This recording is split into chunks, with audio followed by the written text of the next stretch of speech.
interview. Okay, so what is Sonnet and how the idea come up? So the idea came up because I have been selected as one of the youngest European leaders in Europe, below 40 years old. And we were 3 years ago in London.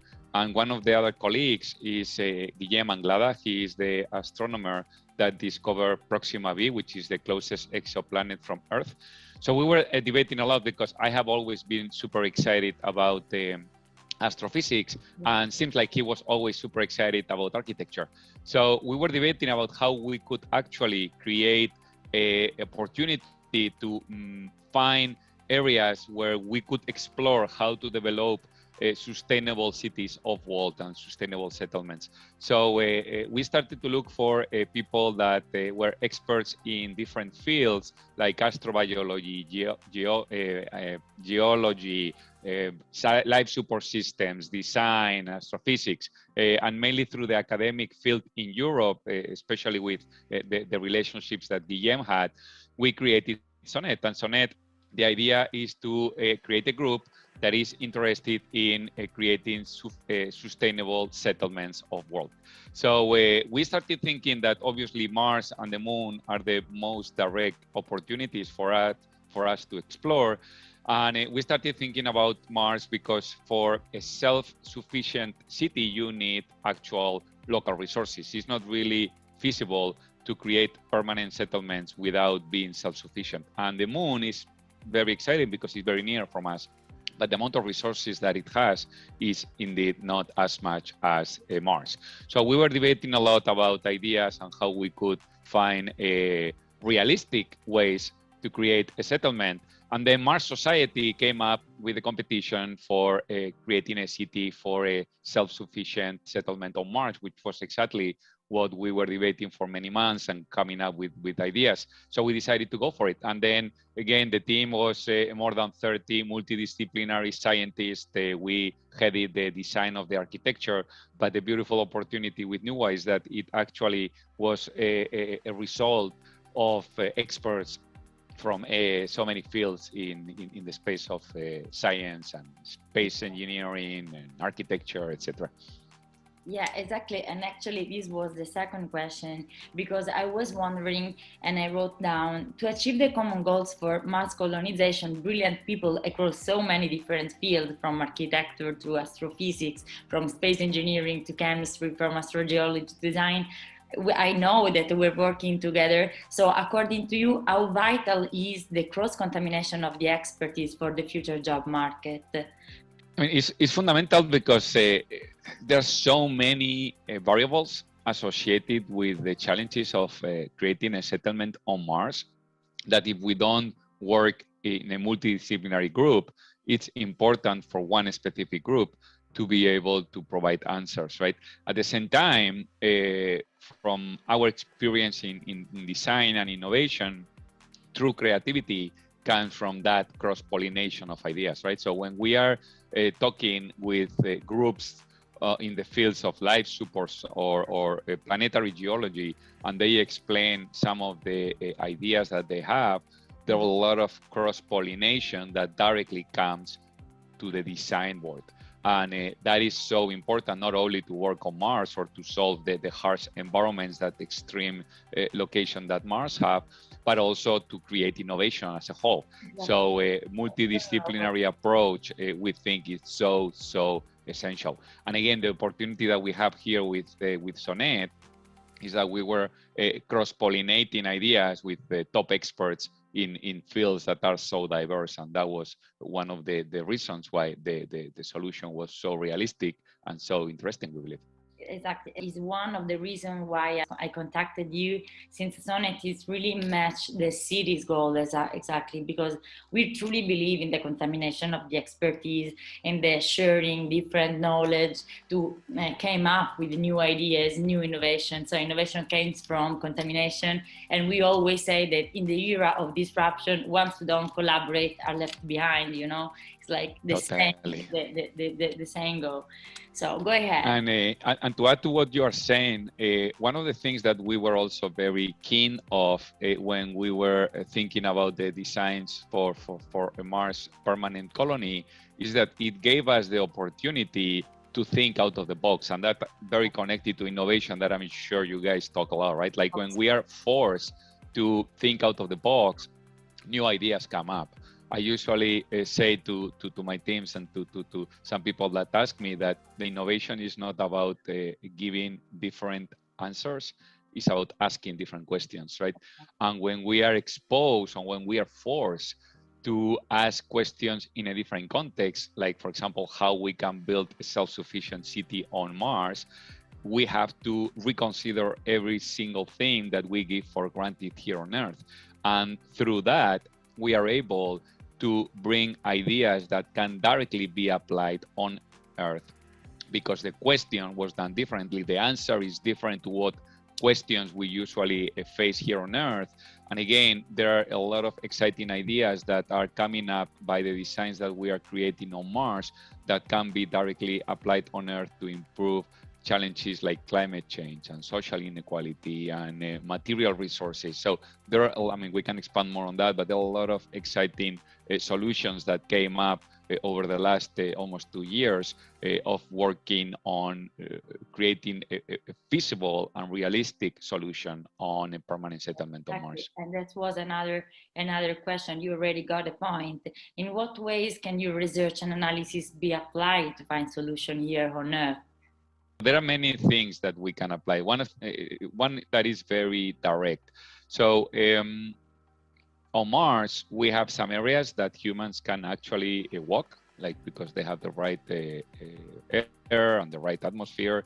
Other areas are not prepared for humans. It's mainly controlled by robotics, and it's mainly related to food generation and energy generation. Okay, the areas connected to food generation on Mars, we have a little bit less than 100 square meters per person associated with the areas that every person will need. And the reason for that is that we are being extremely efficient with the food technology. Hydroponics is one of the main elements that we are implementing on Mars that is quite recent here on Earth, but it allows for a highly efficient farming. At the same time, we are doing changes on the diet, and animals take a lot of space that will not be realistic on Earth. Not only the amount of energy that they consume and the amount of space that animals will consume on Mars will not be feasible, but also the amount of energy that humans get by eating animals is not that much more than what we get by a diet that is based on vegetables and microalgae and even cellular meat or insects. So in that sense, when we look at the area that I just mentioned, a little bit closer to 100 square meters per person, and we compare with Earth, we start to get really concerned. On Earth, per person, we use 6,000 square meters per person. Wow. On anything related to food generation. That means that if on Earth we are able to use a technology for farming, we are able to reduce the diet so much based on animals, we will have a lot more space that can be used for planting trees, for controlling the erosion that is going on and is deeply affecting to climate change. So this is just one example. There are many examples. We can expand more if you are interested. But again, just by being forced to solve a really harsh situation connected to the life support systems, again, food and how we are going to generate that food and what is the diet base for humans, we realize that on Earth, we're using 6,000 versus what we can do on Mars with 100. Again, the gap is huge, and that gives a lot of room for innovation and changing how we do things here on Earth. Another thing is, for example, the infrastructure, and that's more related to design. Usually here on Earth, when we are looking into creating cities and the designs associated with the urban environment, we usually put the systems that facilitate the life on that city outside, like sewer, water management. All those elements are usually in the back of the experience, right? But on Mars, we were indeed enthusiastic about almost converting those areas as hubs for appreciation, because those are the ones that are indeed securing that you can live on Mars. So the opportunity that we have from the urban environment point of view is to transform the relationship we have with infrastructure that here on Earth we give for granted, but then once we actually understand how important it is for our lifestyle and even our well-being, it can completely relate and change the relationship between humans and infrastructure. More things, the interaction with robotics and artificial intelligence, super complex to live on Mars, to build on Mars. We will need to rely a lot on artificial intelligence and robotics. So one of the things that we are currently exploring, because we are designing similar opportunities on Mars with other projects that are different to NUA, is how that relationship with robotics can actually affect the humans. And for example, I lived in Japan, and in Japan, robots are not just pure tools. They identify robots as beings with a soul. And robots take care of older people. The integration in society is quite fascinating. And we do envision that moving forward, the relationship between humans and robots will be quite different to how it is now. And again, if done properly, it can transform the social environment, and it can be huge opportunity to improve lifestyle here on Earth as well as on Mars. So materials, for example, and then I just stop because there's so many things that we can talk about, how we can bring some of the learning opportunities that we are getting on Mars and create innovation here on Earth. We had to actually look at solutions that were highly scalable on Mars to build a city. That's why we are going on tunneling, also because it protects the city from radiation and many of the other challenges that we have. We can talk later if you want about that. But then the opportunity that we had is that we have to work with local materials, because it's not feasible to transport things from Earth to Mars, because we only have a window of opportunity of 1 month every 2 years. Therefore, you cannot really scale to a permanent settlement if you rely on materials and resources from Earth. So when we actually started looking at what is available on Mars, we realized that there are a lot, and that we can achieve a lot of things that will be needed for a day-to-day life, but we needed to change the way that we interact with materials. For example, concrete is highly inefficient here on Earth as well. It's very cheap, but it's not sustainable. It brings a lot of damage to the environment, while steel, for example, is much more sustainable. Bamboo is an element that we were considering as well. So there are a lot of opportunities to reconsider some of the materials that we are using on Mars and that we obviously have here on Earth, that can also have an improvement on the some of the challenges that we have here on Earth, especially related to climate change. Yeah, exactly.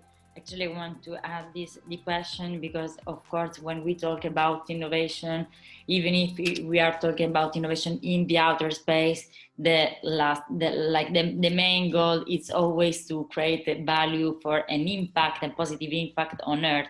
So that's why I want to link these two different and like opposite things, but at least are not. So, okay, thank you. Yeah, and connected to what you are saying, Mars is not a plan B. I mean, some people ask me, well, why do we want to go to Mars if we have so many problems on Earth?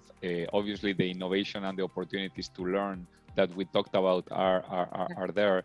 Also, humans are explorers, right, by nature, and that's who we are as a species.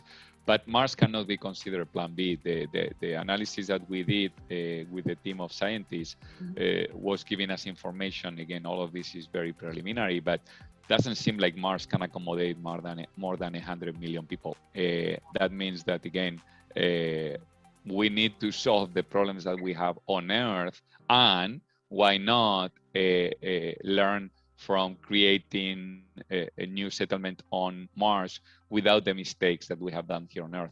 But it cannot be considered like, okay, we have a lot of problems here, let's go somewhere else and then let's destroy another place, because first, we're not going to fit all of us over there. Second, the environments that are on Mars are way, way harder and way more harsh than the environments that we will have on Earth even after climate change.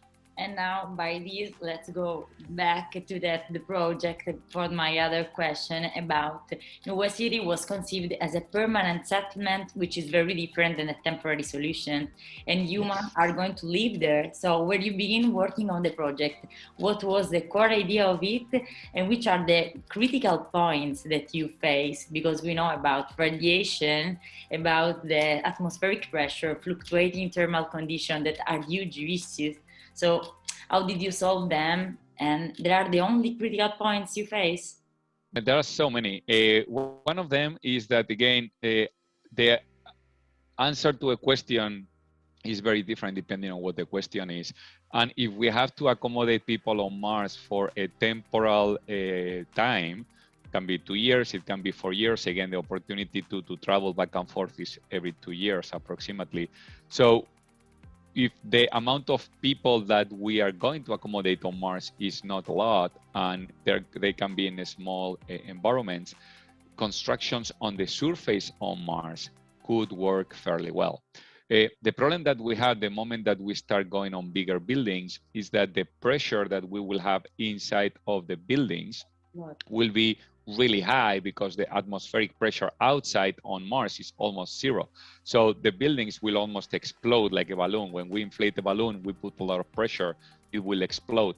In order to avoid that, we will need a lot of material and a lot of resources to structurally secure the skin and even the structure of the building, right? So we also have many other challenges of building on the surface on Mars, which is radiation. If we are exposed to the sky, even from the solar radiation or gamma radiation, we will develop cancer very, very quickly. So it's extremely dangerous to be exposed to the sky. But again, if we are on a temporal solution, we can always think, well, we can go underground and fine, we won't have light, or we can find some ways to bring light indirectly, but from maybe some type of skylights.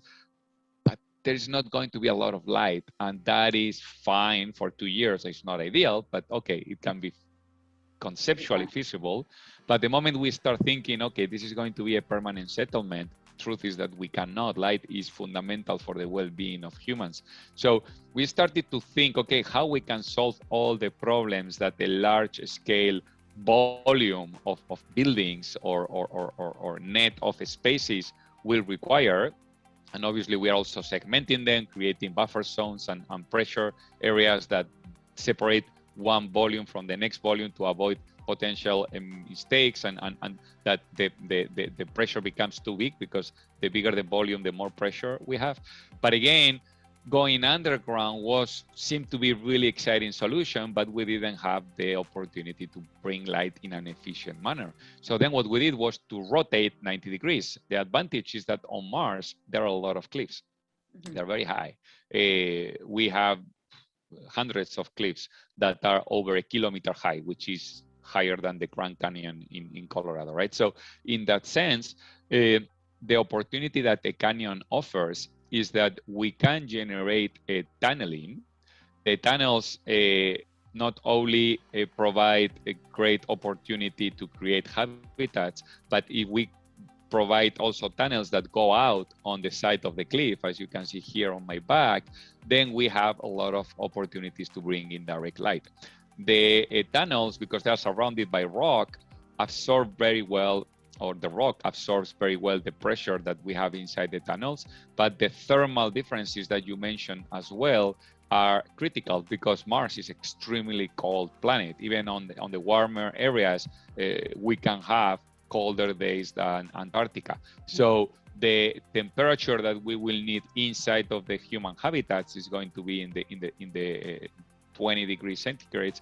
But if we are outside in a surface of Mars, we're going to lose a lot of heat. But if we are inside the rock, the advantage is that we have a lot of mass, which once we are able to generate the proper temperature for humans to be comfortable, the amount of energy that we will need to maintain that temperature is substantially lower. And again, that also protects from the micro impact from micrometeorites, and it gives the opportunity to be very dense. That's one of the interesting things of what we are conceptualizing on Mars, that the usually cities here on Earth are almost two-dimensional. If you look at the floor plan of a city, you have a grid or whatever layout of the city is, and all you do is just to extrude buildings that might be less or more tall. That is not very dense, and density is important on Mars because the amount of space that we need for the infrastructural connections, that has to be built as well. So if we can build a city in 3 dimensions, that allows that instead of expanding horizontally, we can concentrate everything because we can go in the 3 dimensions, and that saves a huge amount of materials and a huge amount of infrastructure to be able to connect, for example, energy generation with the city, or food generation with the city, or all the different elements that are creating the city itself, right? And that's also one of the advantages that we have with cliffs.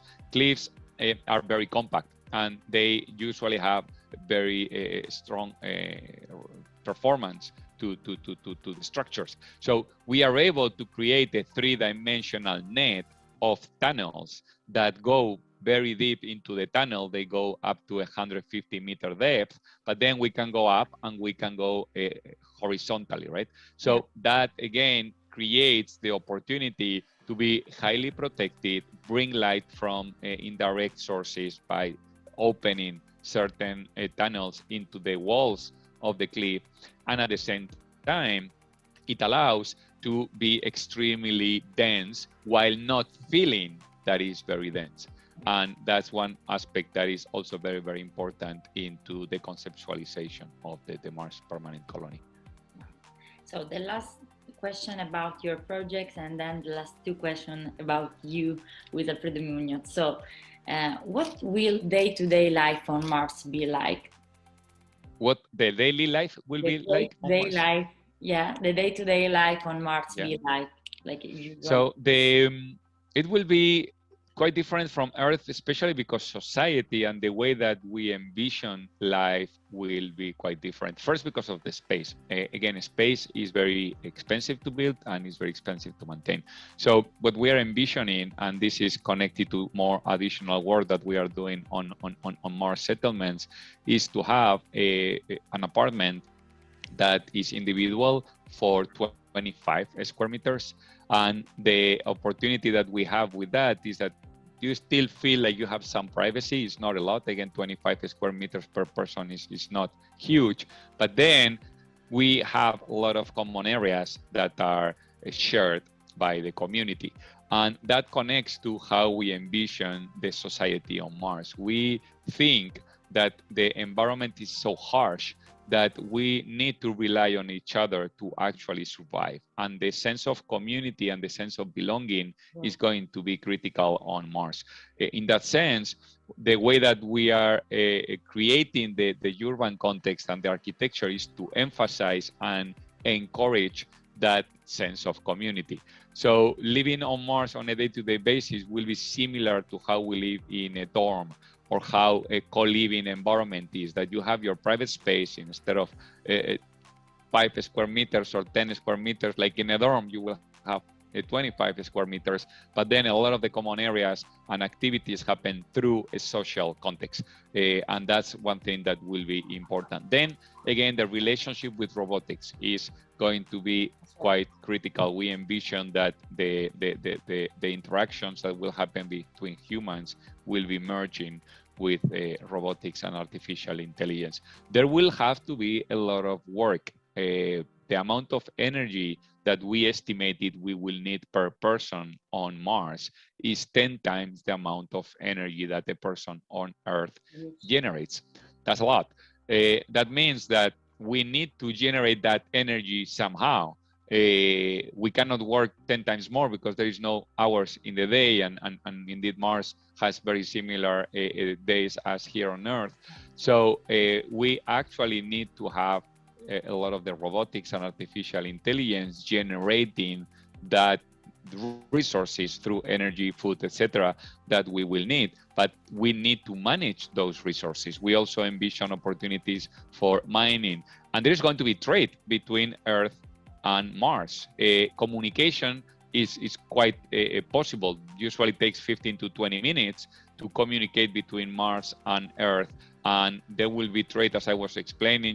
We have a window of opportunity to travel back and forth every 2 years. So the work activities mainly connected to science and robotics, we envision are going to be of utmost importance, but also the personal growth. We think that, again, living in such a different environment will allow us as a species to evolve and to look at our environment and our context in a much more connected way. We think that living on Mars is going to force us to see our surroundings as part of us and not so much detached. So we envision there's going to be a lot of opportunities for spiritual growth and for the development of arts, in the sense that, again, that strong need to rely on your environment and in your context on the social aspects will affect a lot the way that the Martians will experience life, right? So,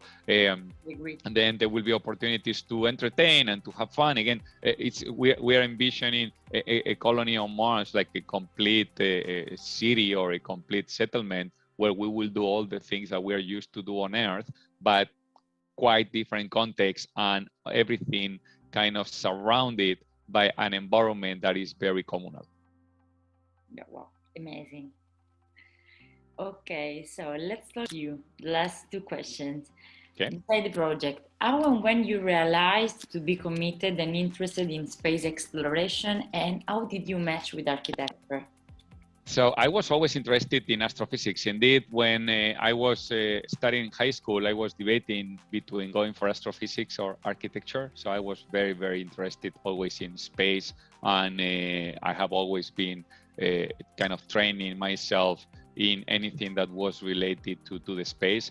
But then when I started ABIBOO Studio, we started to do a lot of large scale projects in areas in India that were quite remote, which are connected to extreme environments. And we had to do, again, self-sufficient environments, because some of the areas didn't have utilities, didn't have even access to the roads. So we started to become very familiar with building innovative architecture in extreme environments. That connects somehow with space architecture, because obviously building on Earth in harsh locations is much easier than building on Mars or on the Moon, but there are a lot of commonalities, right? And then I became a part of the technical committee for space architecture from the